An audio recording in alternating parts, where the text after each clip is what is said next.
Summer 1492. After 3 months at sea, the Santa Maria, the Pinta, and the Nina anchor off the Bahamas. Europe has found the Americas.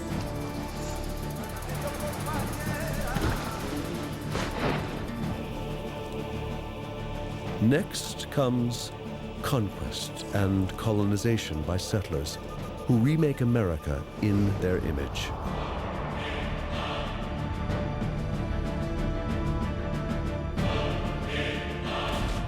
They advance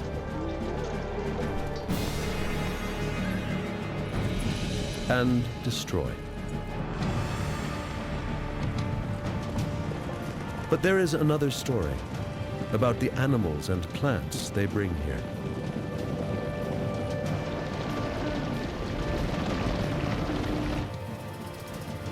And the natural treasures they find here.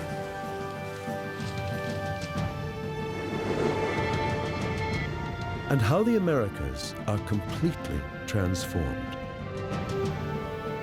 It all began 500 years ago.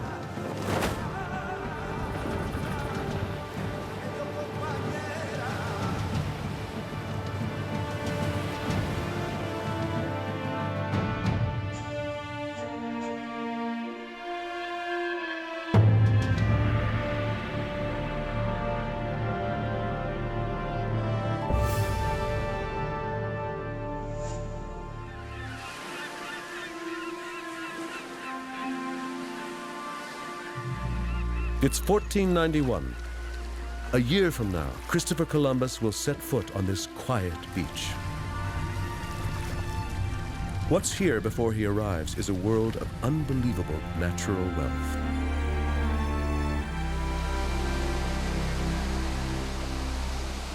Two vast continents teeming with life. More than 600,000 miles of coastline are surrounded by pristine waters.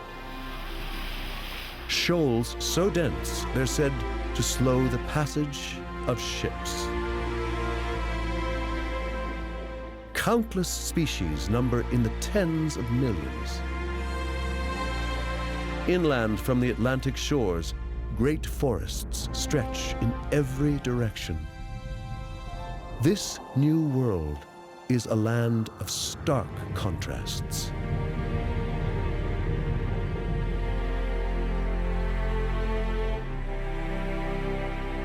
From the lush jungles of South America to the glaciers of the Arctic North and the Great Plains of the Midwest, where gigantic herds thunder across North America, there is room for caribou,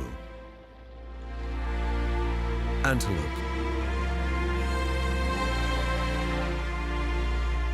bison, and the giant grizzly.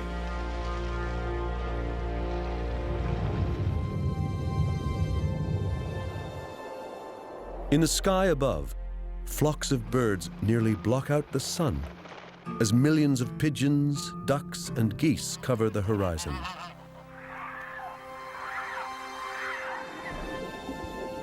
No one in Europe has dared imagine the magnificent bounty that exists on the other side of the Atlantic Ocean.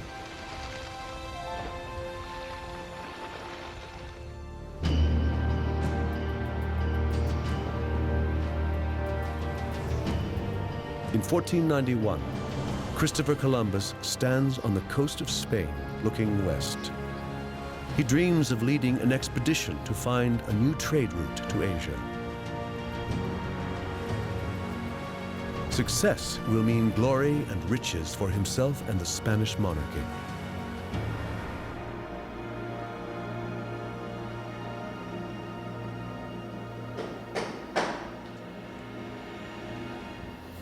In Europe, the nobles have grown wealthy by trading with the East. Spices and gold, gemstones and silk are the most lucrative goods.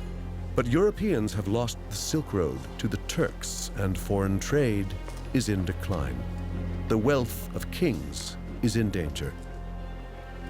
Isabella, Queen of Spain, is desperate to find new routes to India, and she has a plan.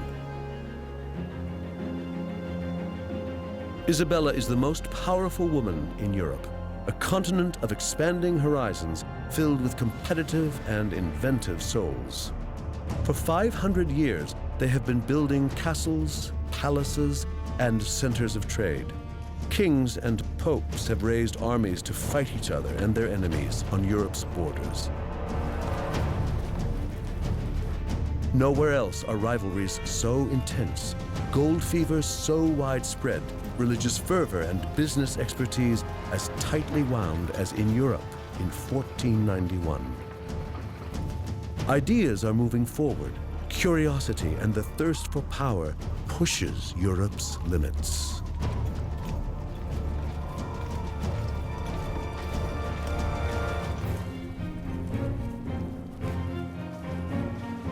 Europe is a busy and crowded continent trying to feed a growing population of 100 million people. Natural resources are already exploited as land becomes scarce and overworked. Most of the peasants are farmers, working land that belongs to someone else, owned by the nobles or the church. Their main diet is bread and porridge, both made from harvesting grains. They plant rye or wheat in winter, oats or barley in the spring. And every third year, the field lies fallow to regenerate.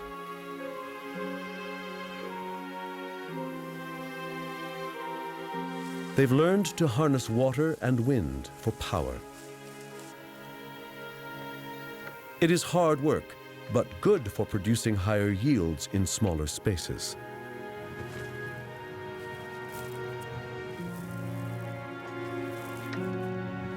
This agricultural revolution allows the European population to grow.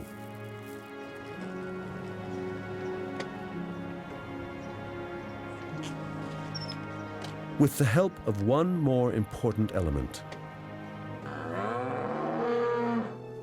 domesticated animals.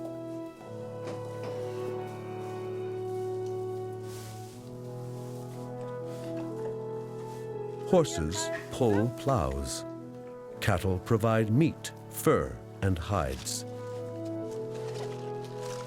The pig is a main source of meat and leather.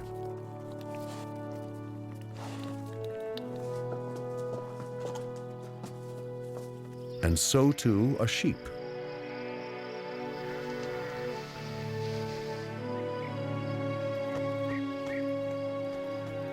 And mules can pull a cart. Cows also give them milk, butter, and cheese.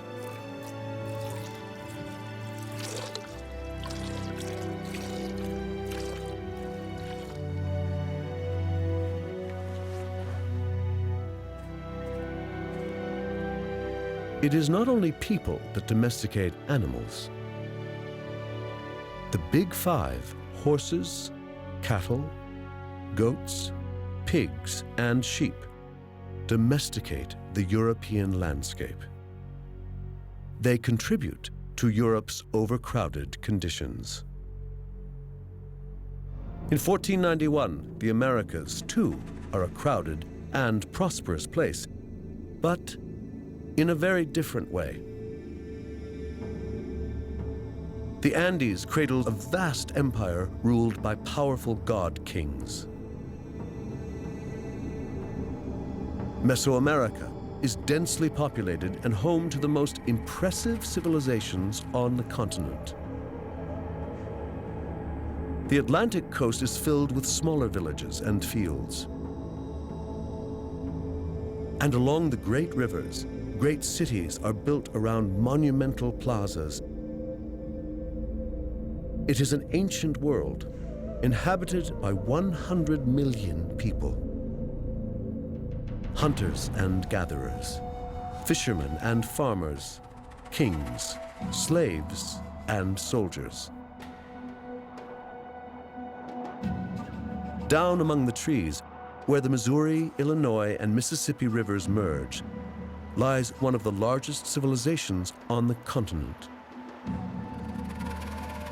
The native Mississippians are mound builders, occupying a vast region from the Great Lakes in the north to Florida in the south.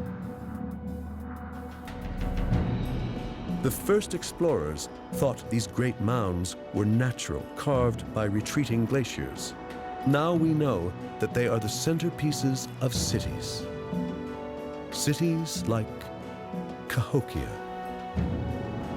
busy trading posts of earth and wood, with populations of up to thousands of people. No one knows what they called themselves or what language they spoke. But we know why they were successful. These Mississippians are farmers. Their staple crop is fuel for the ever-growing population. It is a plant native to the Americas, unknown to the rest of the world.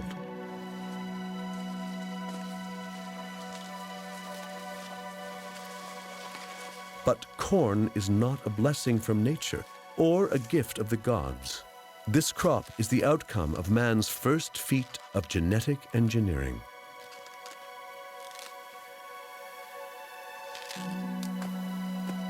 Once they learned how to grow it, they could stay in one place. This simple diet translated straight into the energy to build a civilization. The cultivation of corn is a key to flourishing cultures in the Americas before Columbus. The staple crop in North America was corn. 6,000 years ago, ears of corn were only about as long as a person's thumb, and they were barely edible. It took thousands of years to develop a more nourishing and larger hybrid, and also a hybrid that could grow in cooler climates outside of Mesoamerica. And it wasn't until about 1,100 years ago that corn reached the Mississippi River Valley. Corn is the result of the domestication of the wild teosinte grass. Early Americans started with this spindly stalk, and over the centuries, they developed it into today's giant cob. Archaeologists and biologists are still debating how corn was achieved out of a tiny grass. Corn is one of the keys to understanding American civilization. Wherever it flourishes, so do great cultures. Yet the greatest American empire of them all is found where corn cannot grow, high in the Andes.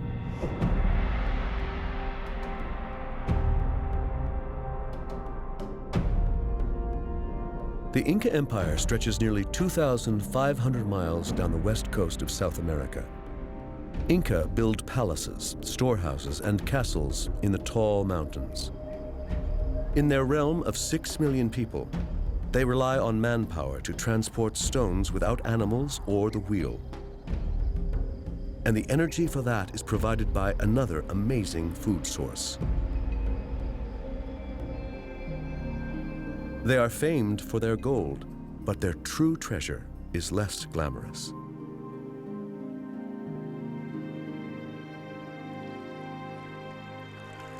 A tuber native to the Americas and unknown in Europe. Cultivated here some 8,000 years ago in the region around Lake Titicaca, in today's Peru and Bolivia, 12,500 feet up. What is now a staple food in Europe was an American invention.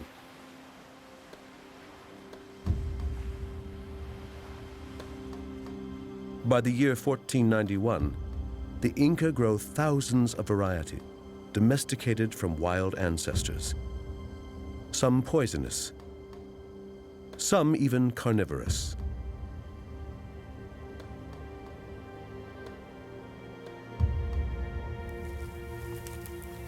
They preserve the tuber by mashing them into a substance called chuño. After harvest, potatoes are spread on straw and left out to freeze at night. During the day, they are exposed to the sun. Trampling them eliminates water and allows them to dry. Chuño can be stored for 10 years providing excellent insurance against possible crop failures. The Inca carve step-like terraces into the mountainsides to stop the soil eroding and create a flat surface for their crops. Terraces absorb more sunlight than steep slopes, so potatoes can grow at the highest altitudes.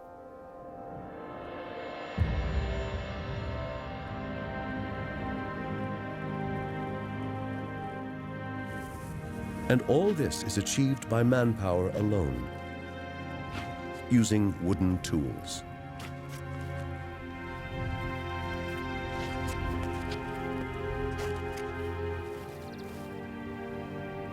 In North and South America, in 1491, farmers grow corn and potatoes to feed their people.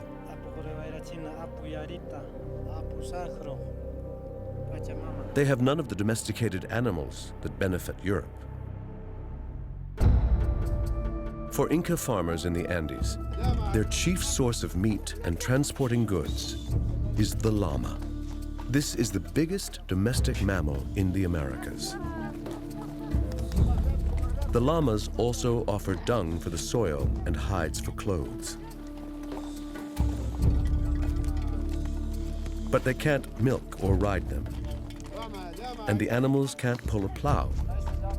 So they are no good for farming or for travel. But their wool is a true blessing.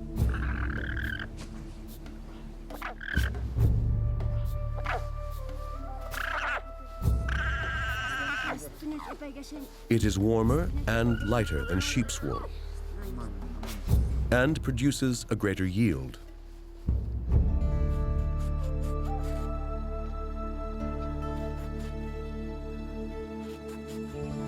The second principal domesticated animal of the Americas is much smaller.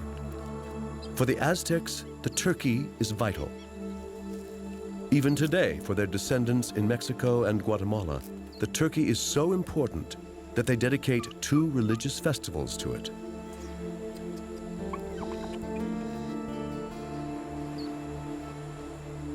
Native Americans have such few domesticated animals because the biggest native mammals in the Americas died out long ago.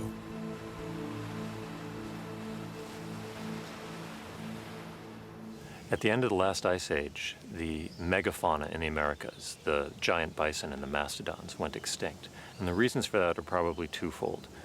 First of all, as the ice age was ending, the climate became much hotter and drier, and this killed the vegetation that these very large animals depended on. Secondly, the arrival of hunters into North America crossed over the Bering Strait land bridge from Asia, coincided with the extinction of these animals. And very likely these hunters went after these large animals who were slow and had a lot of meat. And what this left in North America were animals such as bison, deer, and antelope that are not suited to domestication. In 1491, Native American tribes hunt wild animals to survive.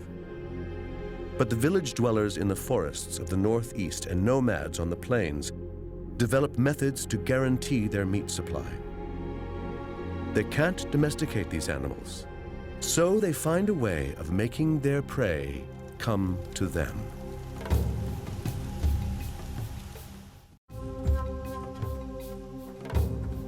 In the years before Columbus, Native Americans noticed that grass grows better after being burned by lightning strikes. So they start to burn the prairies and plains themselves. Many tribes use this technique, including the Sioux, Cheyenne, Comanche, Shoshone, and the Blackfeet. America in 1492 was not a pristine wilderness. That's a romantic myth. It was in many ways a managed landscape. Natives regularly burned the forests and the prairie in order to attract game. Not only does burning create lush grassland, it keeps the forest open and makes hunting easier.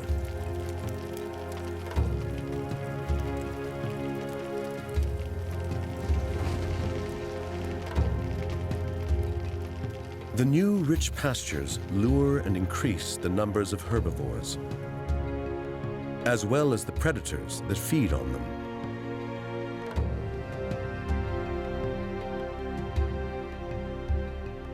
They domesticate the land in order to attract wild animals. Nomadic Central Plain Indians are able to lure the biggest mammals in the Americas. The bison. Wherever they roam, bison are the main source of food and clothing, and of tools made from their bones.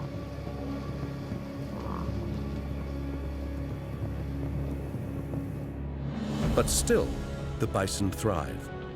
By 1491, North America is home to perhaps 30 million. They reign on the prairies from Montana to Texas, pushed east by Native Americans along a path of fire, opening up the forest into virgin land.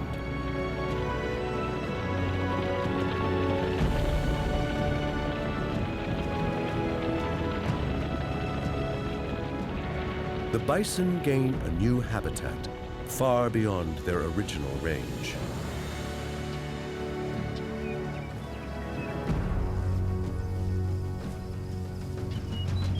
Native Americans have no guns or horses. They hunt on foot.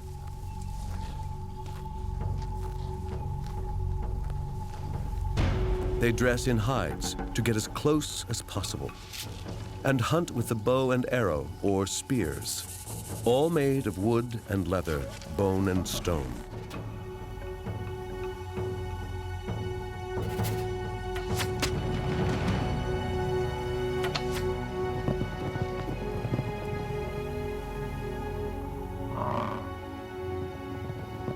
Hunting the bison is essential for their survival.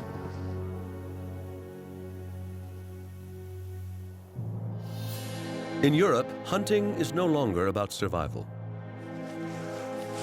Noblemen hunt for sport, for pleasure and prestige.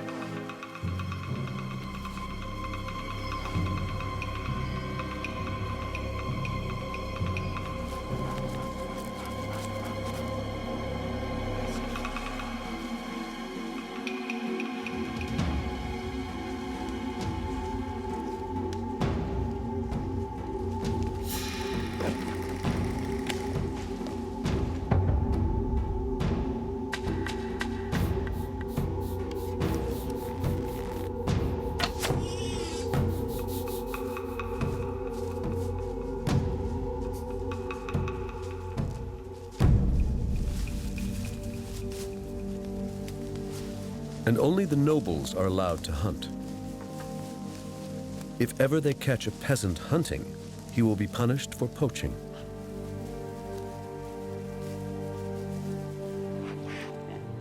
Unlike in America, there's no room here for an abundance of wildlife, for endless herds.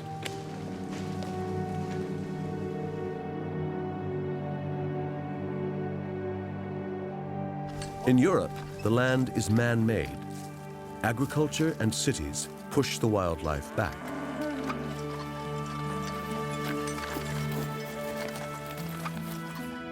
Untamed land is now a rarity.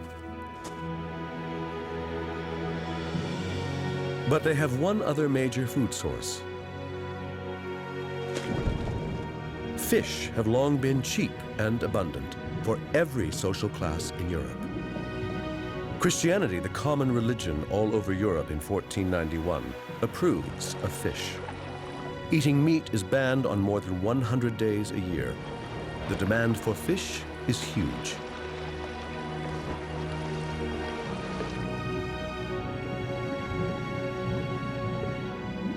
But intensive agriculture is damaging the fish supplies.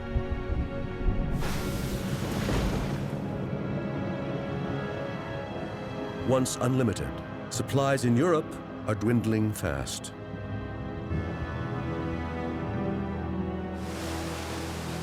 What happened to the fish stocks in Europe? As people started to grow crops and cut back the wild woods, this released huge amounts of sediment into the watercourses, which changed them from being fast, clear-flowing rivers and streams into slow, turbid rivers and streams. And the freshwater fish found a problem with this, particularly migratory species that came up from the sea to spawn in rivers, animals like salmon and sturgeon. There was another factor which also cut down the supplies of these migratory fish, and that was that people started to build dams along rivers, and when that happened, the migration runs were blocked and the populations declined.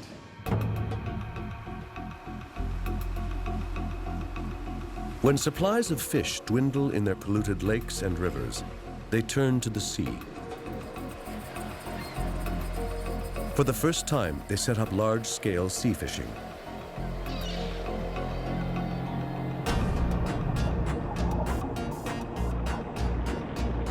They find abundance on a scale never seen before.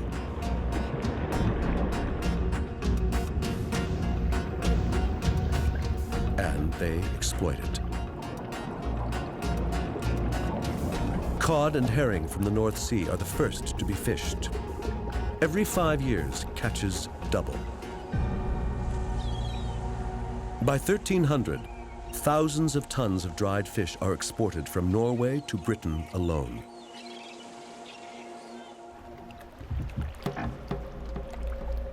But this is 1491. Europe's rivers and lakes are now dirty and empty. And surrounding seas are fast becoming depleted.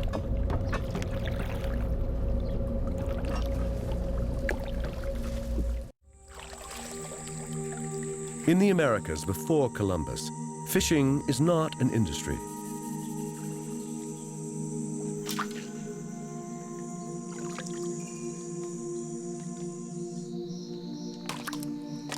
They don't need it. Fish are for the taking.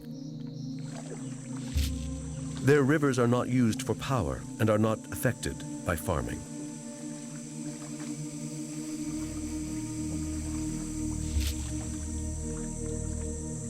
Native Americans transport their fish far away from the coasts and waterways.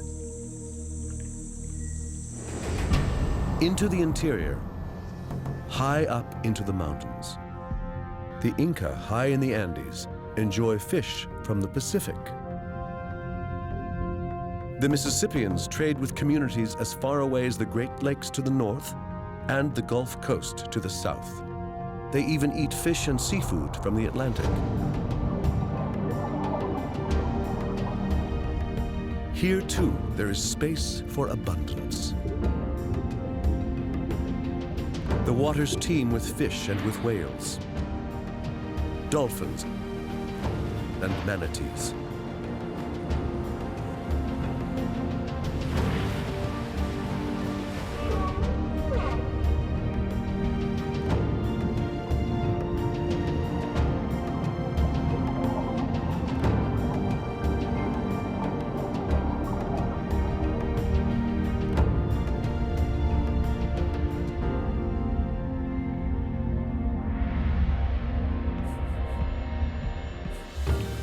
Wherever Native Americans trawl their nets, they find a bounty of thousands of different species.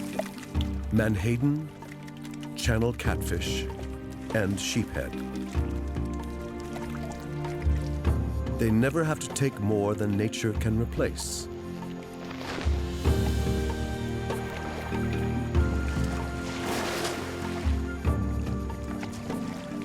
North and South America appear to be a primitive, untamed paradise.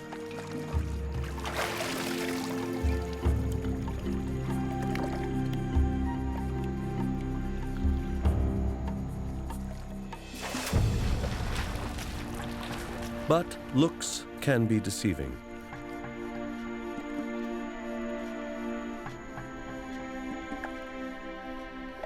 The greatest numbers of freshwater fish live in the Amazon, the largest river in the Americas, and the most voluminous in the world.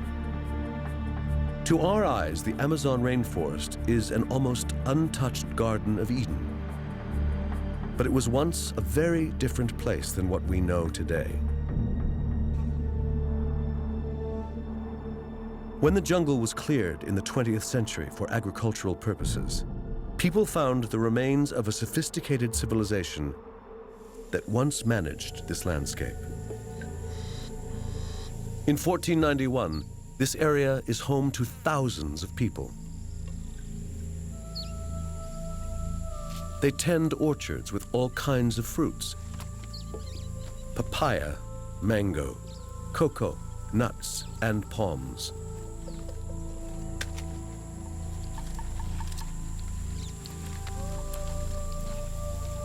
They speak many different languages and live in many different social systems.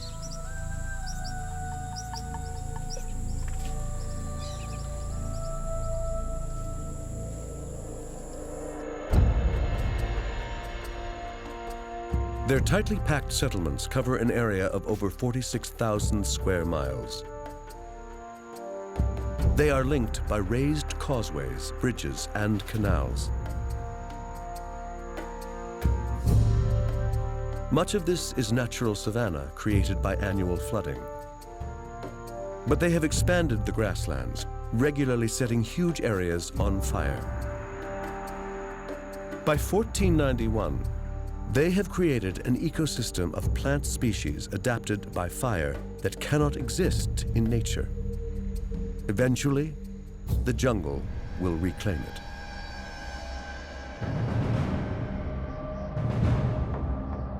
Further north, in what is now New Mexico, another grand civilization has already come and gone. It flourished in a place that today looks like no humans could ever have lived there.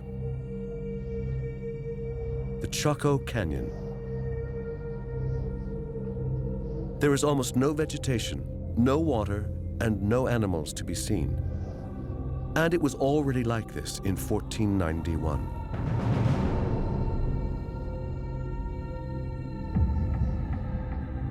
But once, this area looked completely different. This is the story of a civilization that developed as far as it could, used its resources as well as it could, and still declined.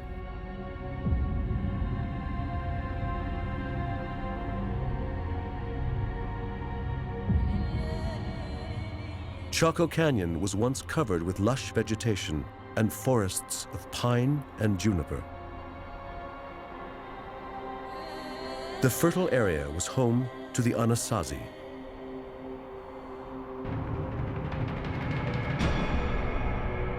From the year 700 on, the Anasazi built the highest and largest buildings in North America. One is several stories high and has 600 rooms that overlook the majestic canyon. 1,000 people lived here. They had no animals to transport materials. Thousands of felled trees were dragged down to the Chaco Canyon on men's bare backs. There is no written account of their lives or of their disappearance. But environmental historians can tell us what happened by counting tree rings and analyzing rat nests.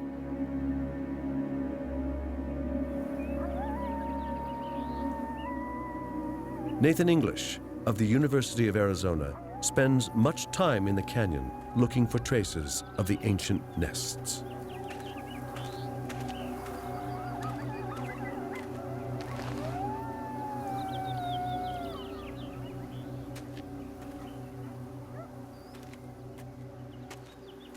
Our interest in Chaco Canyon is to learn more about how the ancestral Puebloans live, and there's a number of ways we can do that. We can do that through traditional archaeology, where we dig up ruins and sites, or we can also look at what the environment was like around the ancestral Puebloans. And the way we do that is by looking at pack rat middens.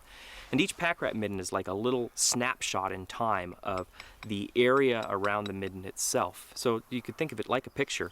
And the middens can be up to 40,000 years old in some places. And what the midden is it's the pack rat makes a nest, and it poops in that nest, and then it only gets its water from eating plant vegetation, so its urine is very thick and viscous. That urine seeps into the pile of poop essentially and solidifies, almost like amber. In the meantime, the pack rat is also collecting things, the plants around it, also pot shards, sometimes even corn or seeds of squash. And those macrofossils are incorporated into the midden. So we go out, we collect the midden, and then we examine the macrofossils in that midden to look at what the ecology around that midden was like at that time. Not only do rat middens hold information, trees do too. Scientists count the rings of ancient logs to give the exact date when the very last tree was cut down. The Anasazi used juniper and pine for their timber and fire. Too much of it, some think. With the trees goes the soil. The forest cannot recover. Because of erosion, water drains down, creating gullies on the way. Irrigation and agriculture are no longer possible. This large population cannot feed itself anymore. But did they destroy the forests, or did the forests leave them? We are on the edge of this pinyon juniper woodland, and so it's really possible that just natural climate change would have caused it to move back. But it's also, we know that the people were harvesting wood for fuel and for timber, and so it's likely that a combination of the two things are what led to the loss of forest in this area. The year 1130 rolls around. It is one of the driest of years. The Anasazi have survived previous droughts, but the population has increased greatly, and there is no suitable territory to expand into. Without rain, it's impossible to grow enough food to support the population. No agriculture means no culture.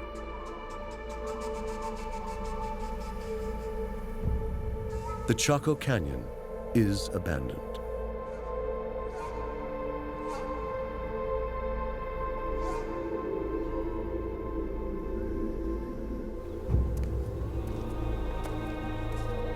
These ancient Americans cut down the last tree and move on.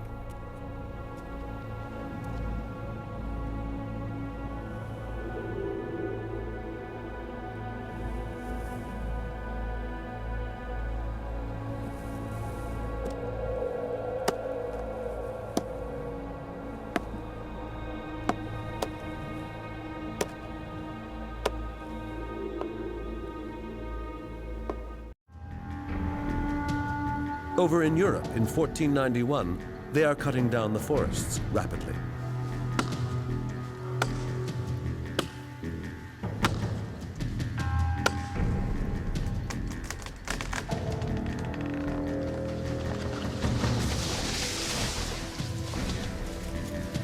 Their growing population needs more food and more space in which to grow it. And they badly need the wood.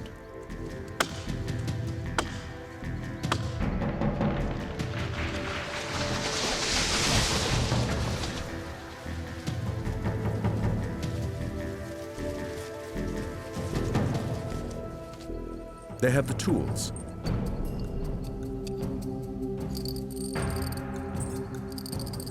They have the means to transport it.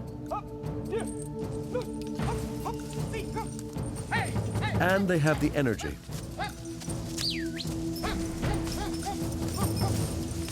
But they're beginning to run out of space and time. Only wood can help them to move forward.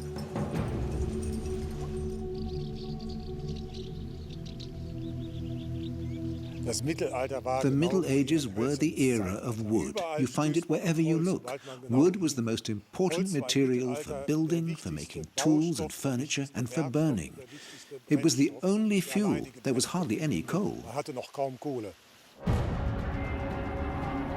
It is an era of competition, and wars use up forests too. Whole armies are equipped with bows made from yew wood. The yew tree is almost exterminated in Europe. Armies need iron weapons, and smelting ovens burn day and night.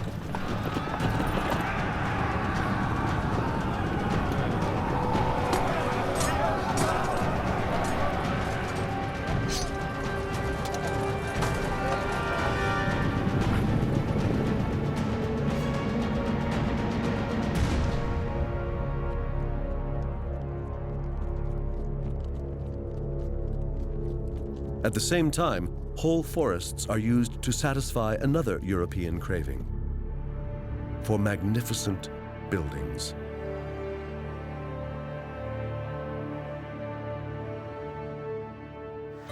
The cathedrals in the cities are made of stone, yet they require millions of logs for their bases and frames.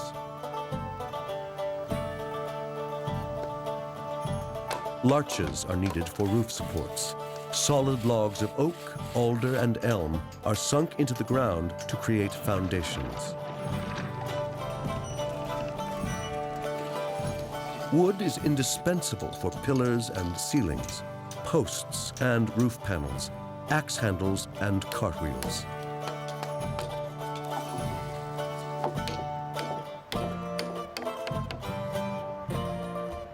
European castles, cathedrals, monasteries, and churches consume entire forests in Germany, France, Italy, Spain, and England.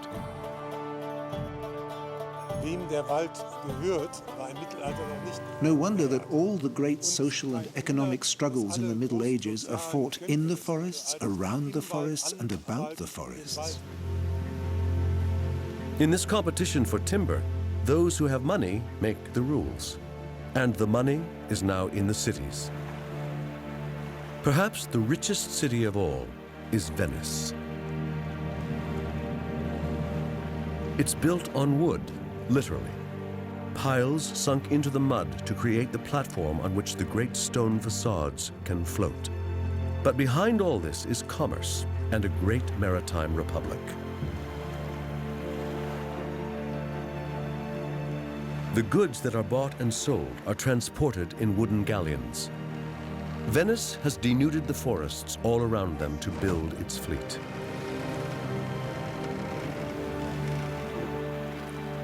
The city's demand is insatiable, and they start to deplete the Alps.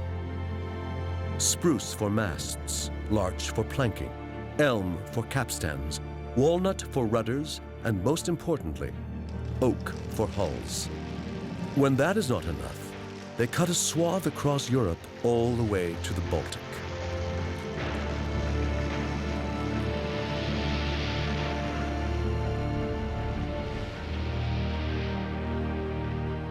The Europeans have exploited their natural resources, leaving a continent where there are few fish in their rivers and less timber in their forests. Their towns are crowded with people, and they don't know what to do with them.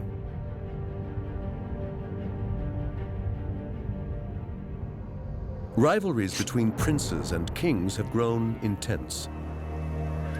Religious fervor, curiosity, and greed are widespread in 1491. And there is a constant hunger for new ideas. The printing press is invented. Books and ideas spread.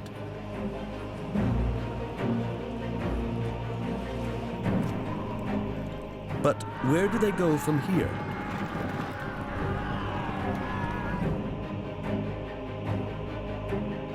Where can all this raw energy be channeled?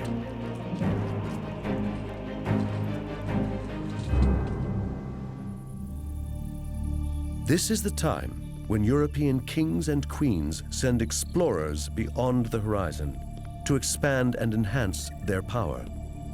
Some explorers go around Africa to find the sea route to India. One has the vision to sail west to arrive in the east. He is a seaman from Genoa, Italy, a fervent amateur who has the crazy idea of sailing into the unknown to reach India. Christopher Columbus has spent 5 years trying to gain royal support to finance his voyage.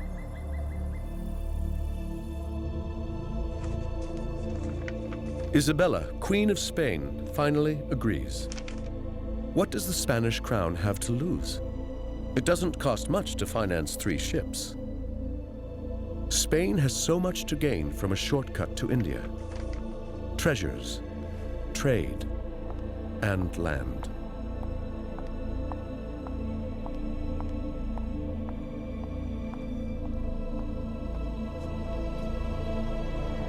At first, no one wants to board his ship.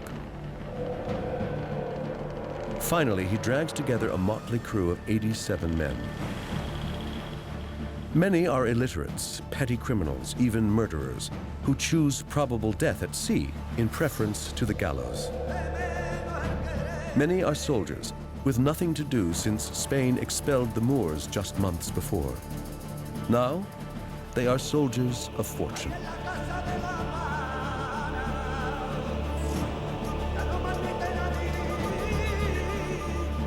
With his band of desperados, Christopher Columbus sets sail from the port of Seville.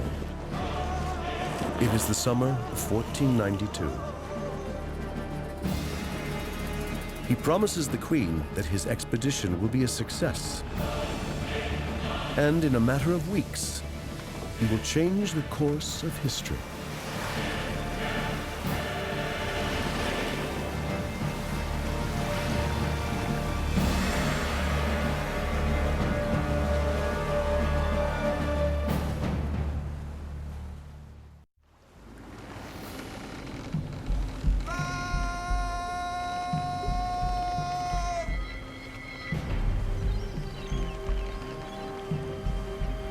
It is October 12, 1492, when Columbus sights land.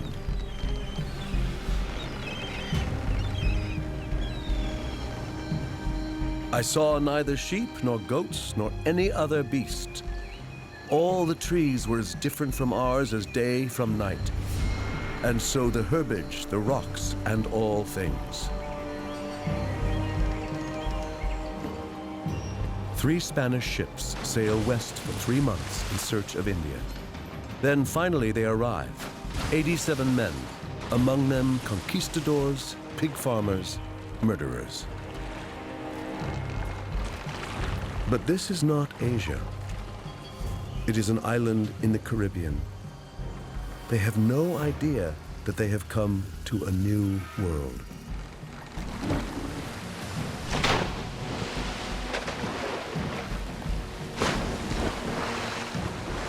The air is hot. The water is warm. They have survived the voyage and have found land for the Spanish crown and in the name of God. They are exhausted, tired, but thankful.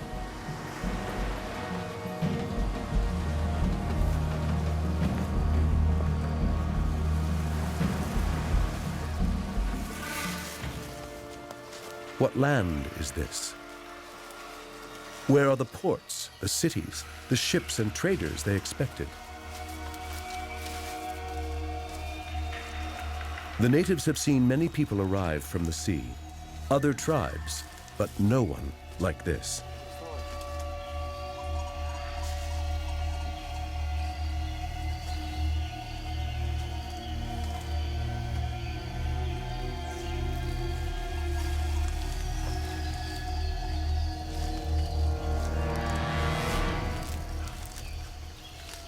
Cintak wa alok, suku analok berat, hagape alok uci.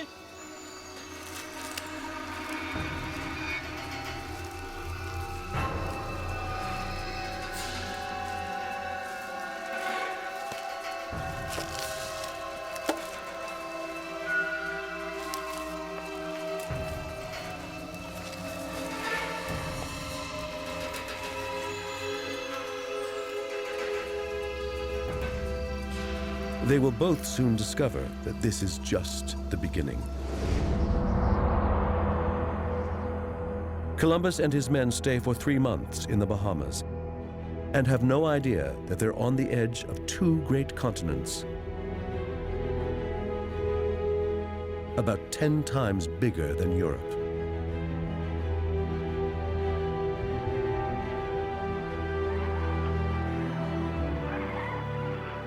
From the tropical seas to the arid deserts, it is vast. And there is space, with room for every possible landscape, stretching from the northernmost to almost the southernmost points of the globe. Spain's royal monarchy made Columbus's voyage possible.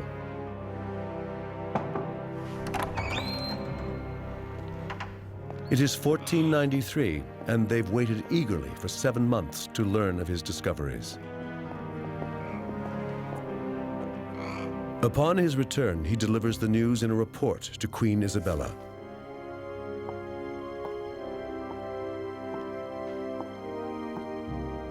In a few pages, Columbus describes the paradise he has found in her name.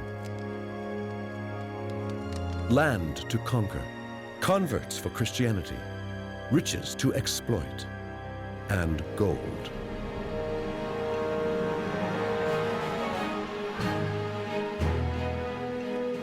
In Europe, no news stays local for long. Traders, armies, and pilgrims carry news across the continent in weeks. Columbus's letter is translated, copied, and becomes a bestseller. Now many Europeans are aching for their share of the treasures. A few months later, in Spain, men are moving towards the ports of the Atlantic and the Mediterranean.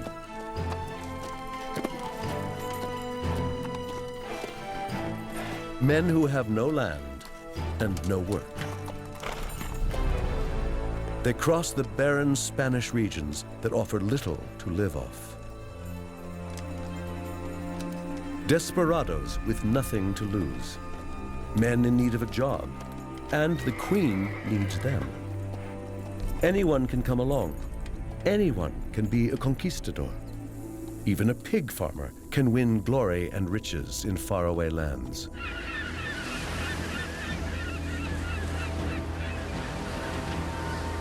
In 1493, 17 ships arrive in the New World on an island in the Caribbean Sea, carrying 1,200 Spaniards. Columbus's second voyage begins a stampede of Spanish exploration and conquest. Some will go south, some to the Andes, some along the Mississippi. It is the conquest of the Americas. Driven by greed, carrying weapons, and with one animal that does not exist on this continent. With the horse, the Spanish are able to annihilate whole empires in just a few decades. Within 40 years, the Inca in the Andes fall to Pizarro.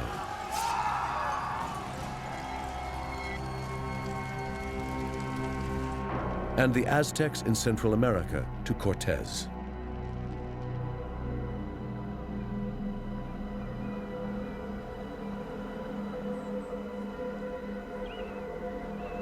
Where there were towns and cities inhabited by millions of people, the Spaniards leave only ruins.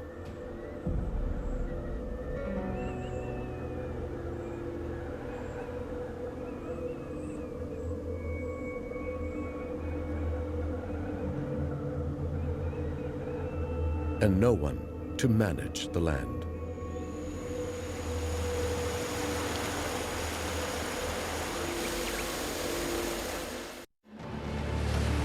Spanish explorers invade the Americas and bring with them the horse. First brought to the Caribbean islands, these animals reproduce and spread in the New World as fast as the wind. Horses have not been seen here since the Ice Age. Now they're back.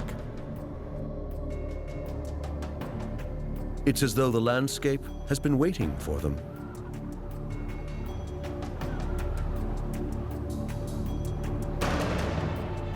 Once ashore, a few horses run wild.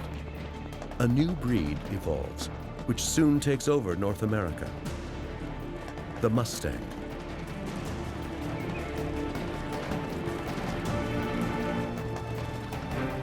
Within 300 years, they have reached the Central Plains and the Rocky Mountains. At the end of the 18th century, the Mustang makes it as far as Canada.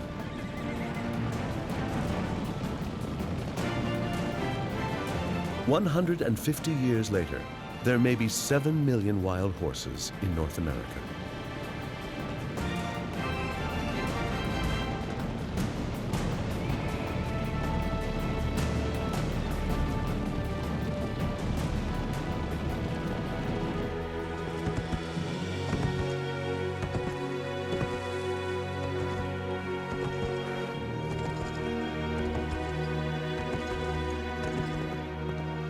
For the nomadic tribes like the Blackfoot, Cheyenne, Sioux, and Comanche in the Central Plains, these wild horses are a blessing.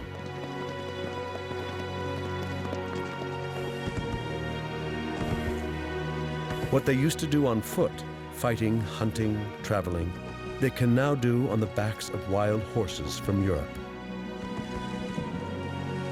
It transforms their lives.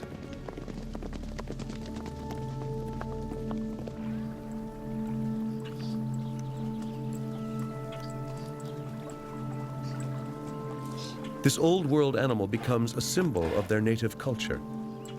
Although the horse once came from across the Atlantic, it is now an image of nomadic America.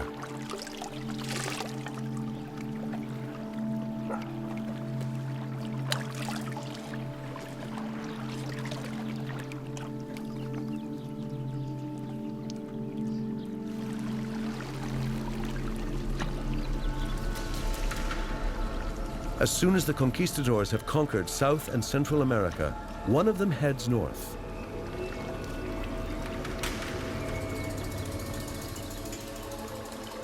Hernando de Soto travels from Florida up the Mississippi River, looking for gold.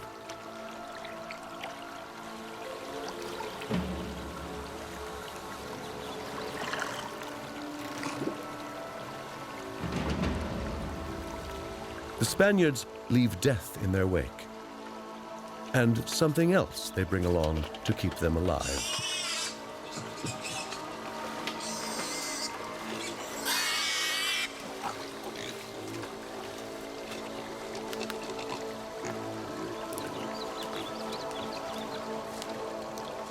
As they journey through unknown jungles, the pigs help them survive. They are a perfect source of food. They don't take up much space in the boats. They look after themselves, and they eat everything they can in this new continent. They're prolific little beasts. A healthy sow can give birth to 10 piglets at a time. When the conquistadors leave some behind, they will have an ever-growing food supply for those who come after them. The pigs are key to their survival.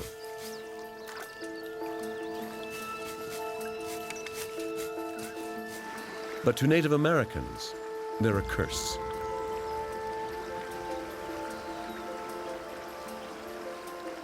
In North America, natives do not fence their fields, and their staple crop of corn is irresistible.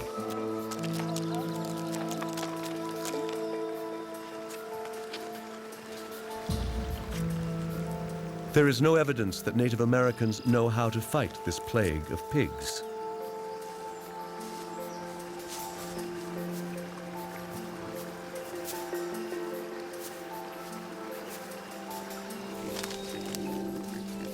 Soon European swine are eating the seeds and young shoots.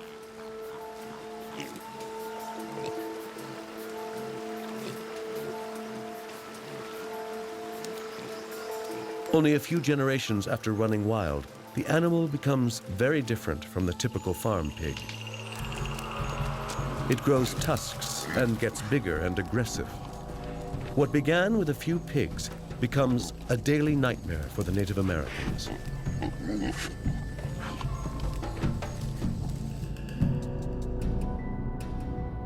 In addition to horses, Columbus brought 8 pigs to America on his second voyage. Within 20 years, there are 30,000 pigs on the island of Cuba alone. They multiply, conquering the Andes, the Amazon, and North America.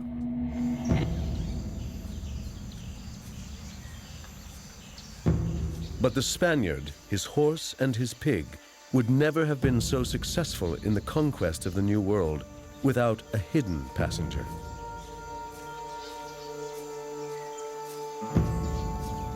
It is when the old and new worlds touch that the Native American meets his worst enemy. A very black dose for the continent.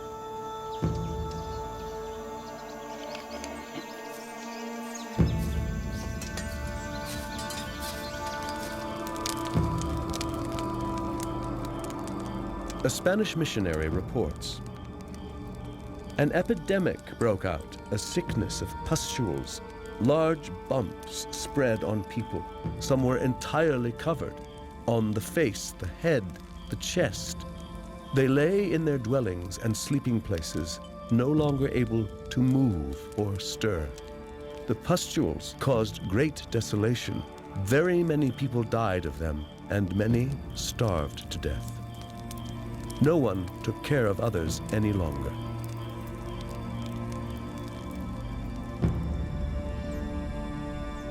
Deadly diseases contaminate both continents of the Americas.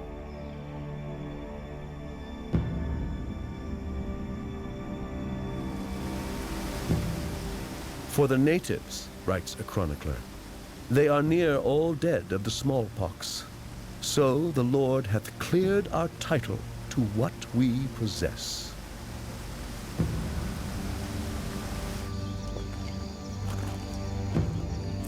To this day, scientists are still working to identify these diseases, to trace their paths, and count the dead.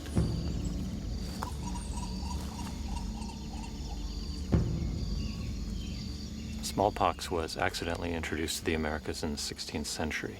The smallpox virus is very hardy. In blankets that are used by smallpox victims, the scabs can live for weeks carrying the virus. And smallpox can also pass from host to host on board a transatlantic vessel until it reaches the Americas.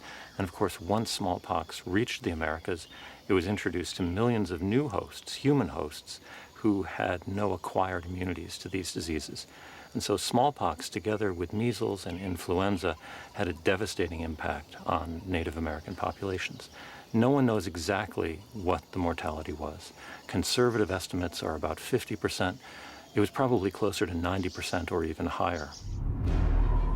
Through trade between native peoples, diseases spread through the whole continent. Many natives die of foreign diseases without ever seeing a European. Microbes move faster than the conquistadors who brought them. Some 50 years after Columbus first sets foot in the Americas, conquistadors and explorers find neither towns nor people. No one stands in their way. Most of the people are dead, and nature reclaims the land. Everything that they now find is pure wilderness, a Garden of Eden without humans.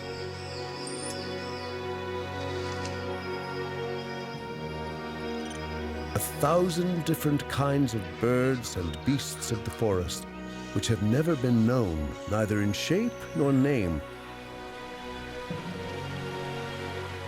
and whereof there is no mention made, neither among the Latins nor Greeks nor any other nations of the world, reports a Spanish missionary. It may be God hath made a new creation of beast.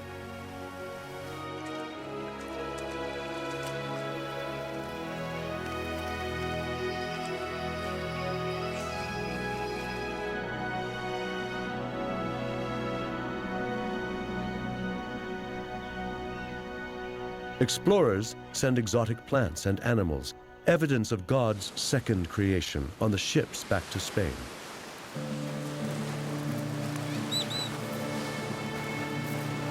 Hombres, cargad. Corn, El ave al frente. chili, and pumpkins. Domesticated in the New World, unknown in Europe. Tomatoes and potatoes.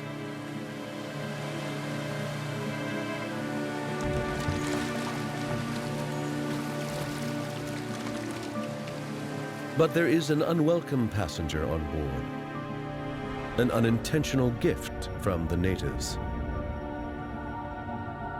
It will lead to death in Europe. It will spread in the brothels, in the ports and cities of the Old World. It will be painful. It drives its victims mad. and it can take a long, long time to kill. This is the French pox, or the Spanish sickness. Syphilis.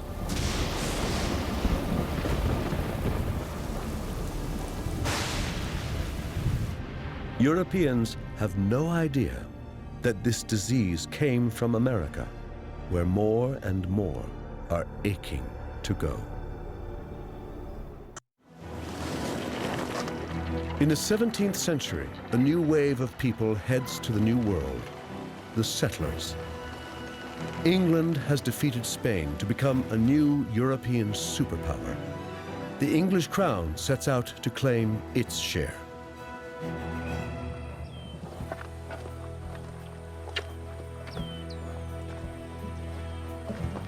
In 1607, the British start a colony on the east coast of North America, in what is now Virginia.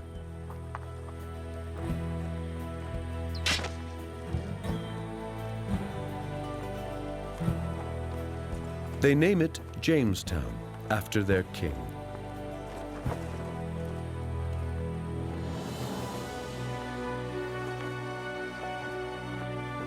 This will become their new world. Their job is to make money for the British trading companies that sent them here. The land they seize seems to be the right place to exploit. Forests and rivers, coasts and lakes owned by no one. But not all Native Americans succumb to European diseases. And this land is neither empty nor uninhabited. It is the land of the Powhatan. More than 14,000 people living in small communities, around 200 villages on the coast and along rivers, in large houses surrounded by cleared forests and mixed fields of squash, beans, and corn. These are farmers and hunters.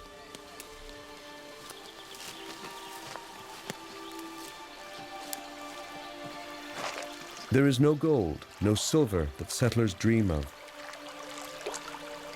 Just the land and its people.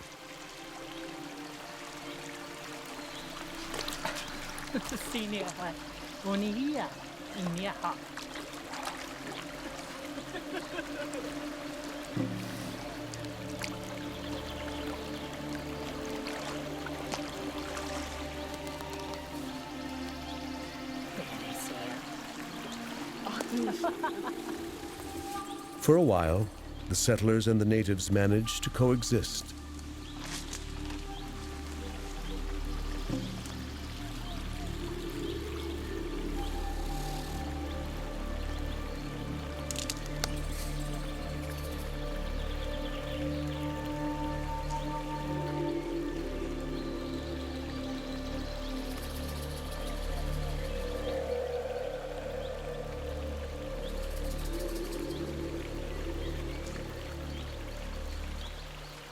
This land is rich with resources that Europe lacks.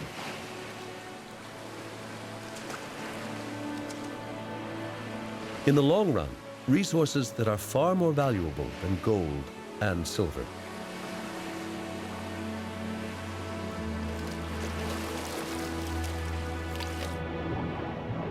And there's more than enough for everyone.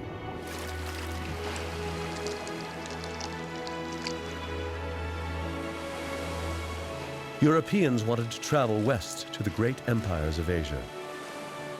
Instead, the new world they find amazes them with its natural abundance. They discovered almost miraculous, unbelievable quantities of fish in these estuaries and rivers. One particular kind of fish which very much impressed settlers was the river herring, or alewife as it's otherwise called. And seasonally, these would ascend the rivers to spawn from the sea in their millions. For example, in the Potomac River near Washington, D.C., during the 18th century, something like 750 million alewife were caught just from that one river in 1 year. It was a remarkable abundance, and people describe the rivers as having more fish than water. Whole shoals are caught in the settlers' nets. In the 18th century, hundreds of thousands of tons of cod are shipped in one single year, sent from North America to England, Portugal, and Spain.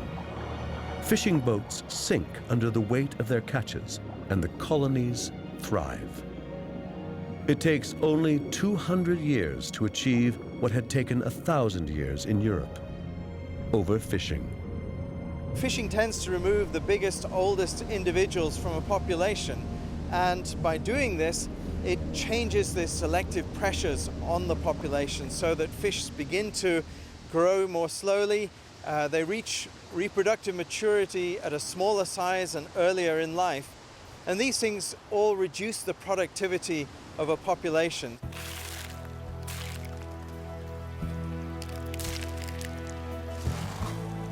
Fish are salted, packed, and sent home for money.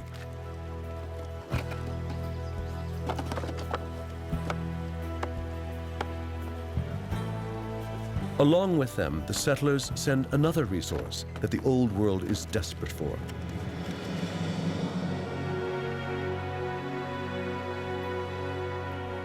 it is said that there are trees as far as the eye can see, such that a squirrel starting off at the Atlantic coast need never touch the ground till he got to Georgia. This is so different from the Europe they left behind. They have finally found a replacement for something that is disappearing at home: an infinite, accessible source of the raw material of the age. The forests must fall if the settlers are to succeed.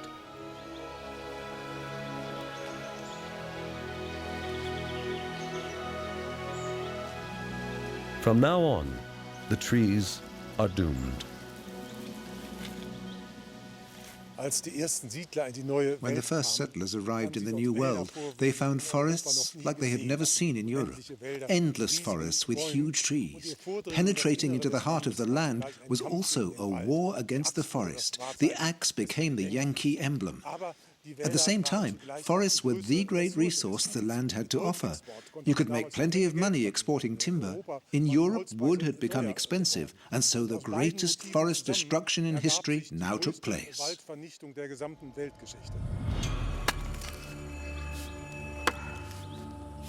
The clearing of forests that seem to belong to no one and cost nothing goes so far that by the late 17th century, many areas of the Caribbean and Atlantic islands are completely bald.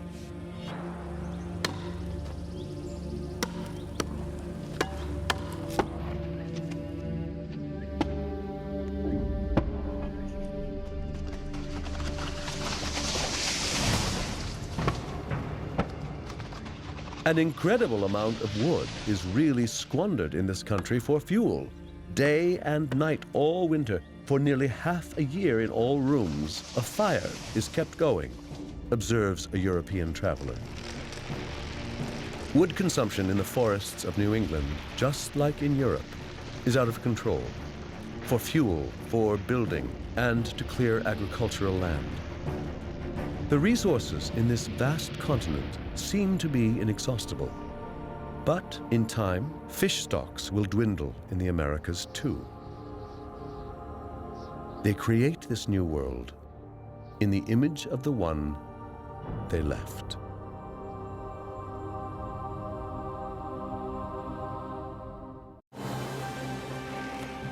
Europeans change America by what they take away, but they change this continent even more by what they bring with them.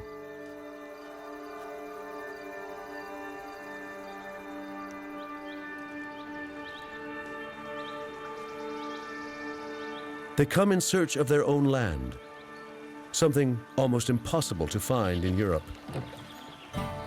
They come in search of religious freedom, in search of a better life.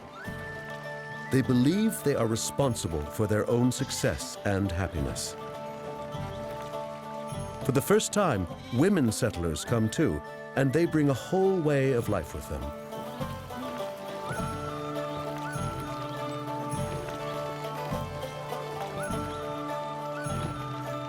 They bring animals and plants that are all new to the American continent.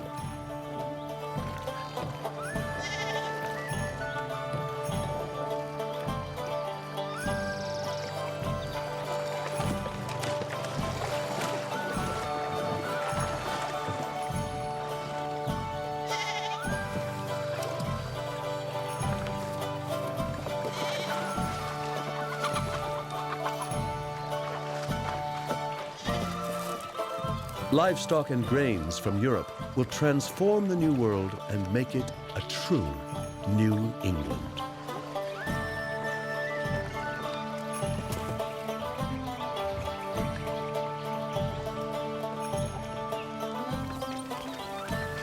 With the newly imported plow, they will leave little land untilled.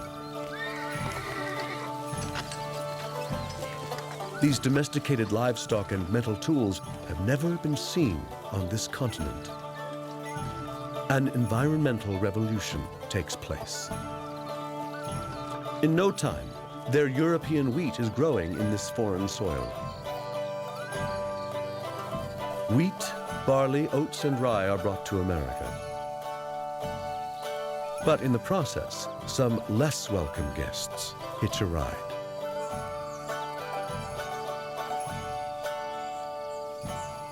Europeans introduced crops such as wheat to the Americas, but in the bags of seed that they brought with them to the Americas, they also brought along seeds for weeds, dandelions, other kinds of weeds, and these are everywhere in the Americas now.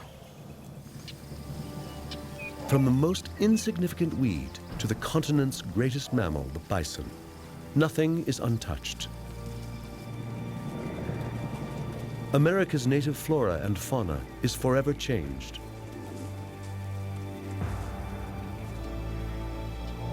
Where the bison once reigned, cattle soon roam. To the settlers' delight, their livestock multiplies more quickly here than it did in Europe. In a few hundred years, European cows eat away the American grass and trample the soil, deposit their excrement, and distribute the seeds of the weeds.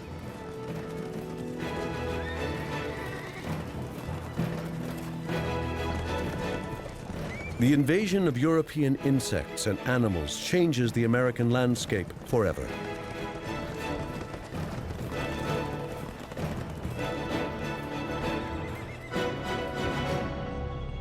Horses, pigs, sheep, goats, chickens, and huge herds of cattle take over North and South America. The cattle alone doubles in numbers every 15 months and feed the settlers. The New World settlers defend themselves inside sturdy forts. But there are no shortages of any kind. Meat has become one of the cheapest foods in the Americas. They are the best-fed people in the world.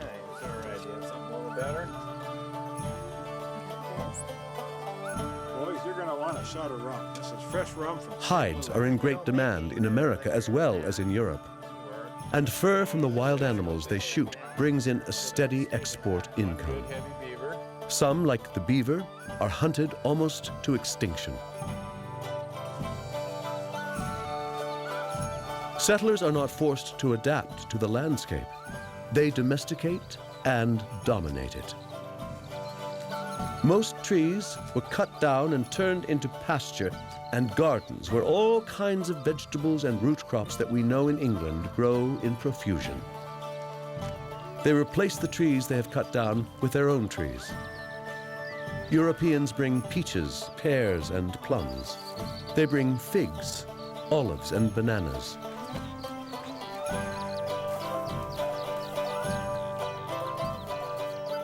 And their trees flourish.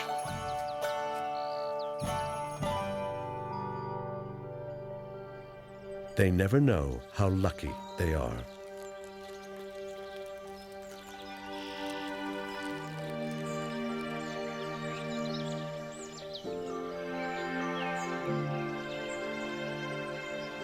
because the settlers also bring bees with them for their honey. The Native American bee pollinates only a few species, but European honeybees can live almost everywhere and pollinate any plant in sight.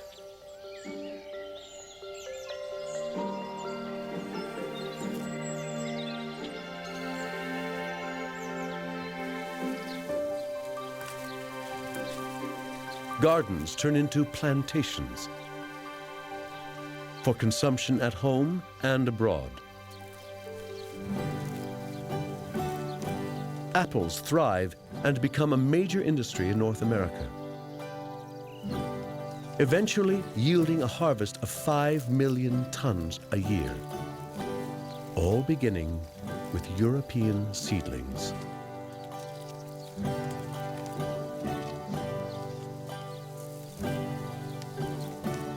This is biological imperialism in full swing.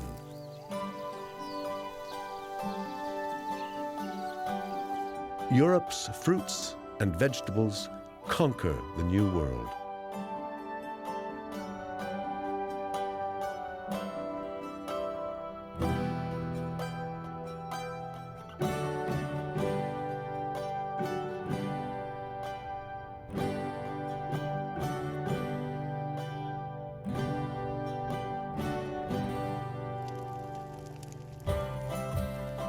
But it is also an exchange. It is the Columbian exchange. European kitchens may not see native meat from America, bison or llama, but New World vegetables make a big impact.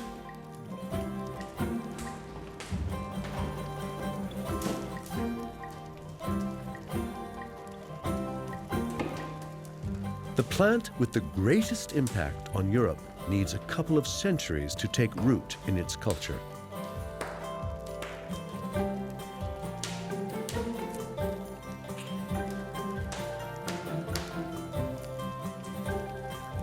This tuber is insipid and mealy. It cannot be classed among the agreeable foodstuffs, but it furnishes abundant and rather wholesome nutrition to men who are content to be nourished. It is justly regarded as flatulent, but what are winds to the vigorous organs of peasants and laborers? Wrote Diderot in his encyclopedia in the 18th century.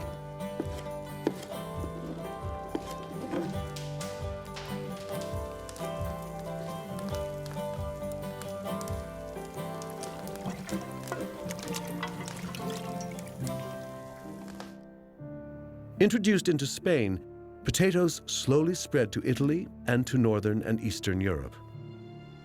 By 1600, the potato has entered Austria, Holland, France, Switzerland, England, and Germany. Frederick the Great himself urges its cultivation in Prussia. But it is the Irish who adopt the potato with open arms. They have a limited food supply, and grain grown here has often been destroyed or burned as the result of war. But the potato, safely underground, survives these hardships. In 100 years, the Irish population more than doubles.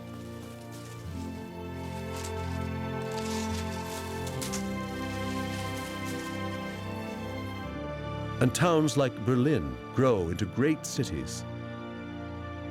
By 1700, there is an unprecedented population explosion in Europe, thanks to a plant from the faraway Andes.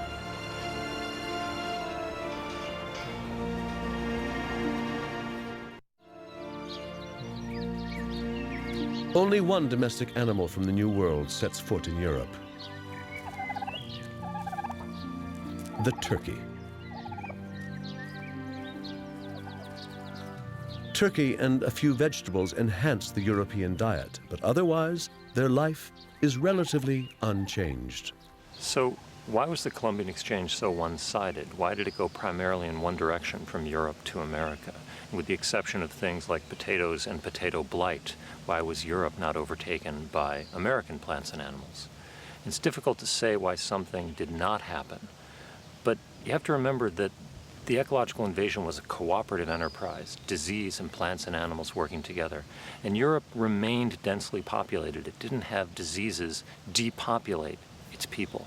And so you didn't have niches open up for livestock to graze and then weeds to take over the areas that livestock had overgrazed and trampled. So without that critical part, it worked in one direction primarily.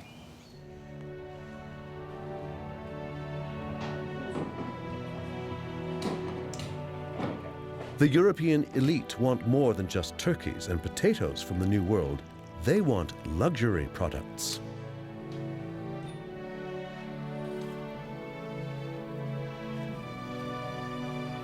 Sugar and tobacco meet the requirements of the upper class.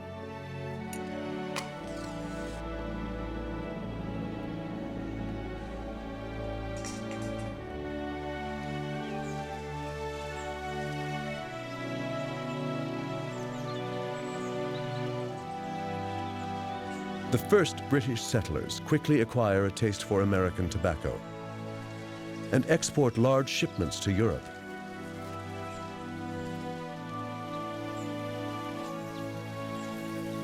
To satisfy such high demand, settlers build immense plantations.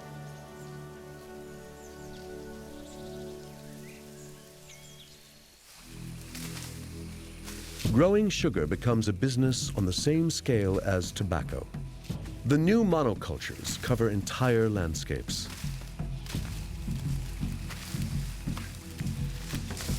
For this sole purpose, some 10 million Africans are transported to America,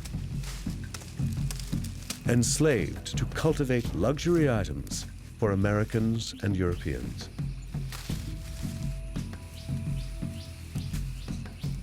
Because of the rapid depopulation of the Americas owing to disease, Europeans faced a shortage of labor in their effort to exploit the resources of the New World, particularly to exploit the soil. So the Europeans, first the Portuguese and then the Dutch and then eventually the English, imported slaves from West Africa to cultivate sugar in the Caribbean and Brazil, tobacco in Virginia, rice in South Carolina, and by the 19th century in mainland North America, cotton. It's no exaggeration to say that these cash commodities produced by slave labor were essential to the export economies of the Americas. By the 18th century, the metamorphosis of much of America is complete.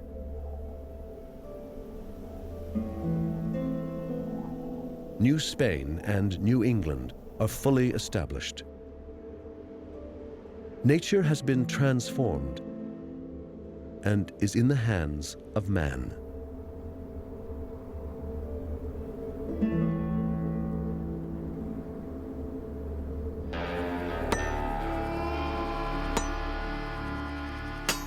Now pioneers are heading west.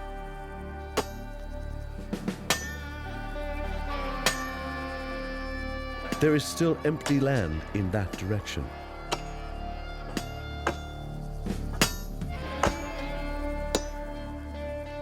They will complete what was begun in the east.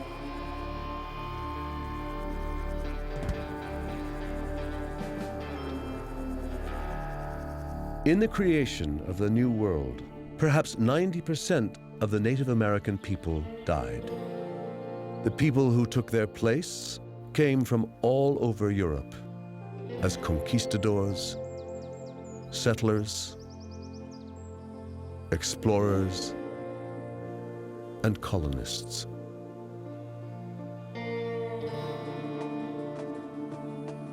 And they came from Africa as slaves.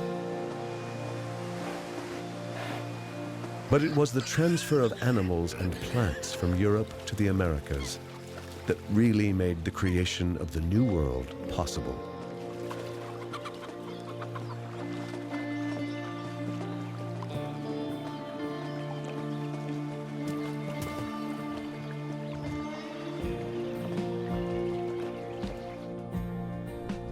In today's chrome and steel cities, we sometimes seem so cut off from nature that it may be difficult to believe the Columbian Exchange ever happened.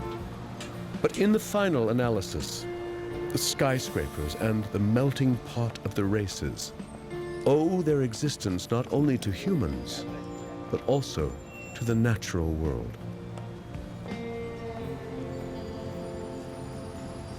People came to the Americas for many reasons. Some came to make money, some came for religious freedom, some came involuntarily as slaves. But those populations took hold in the Americas because of the accident of ecology, because of the microbes, the plants, the animals that they brought with them that gave them an advantage over the people who are already here. And the legacy of the Columbian Exchange is also still largely biological.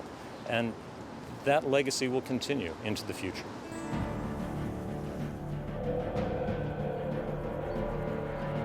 It all began 500 years ago.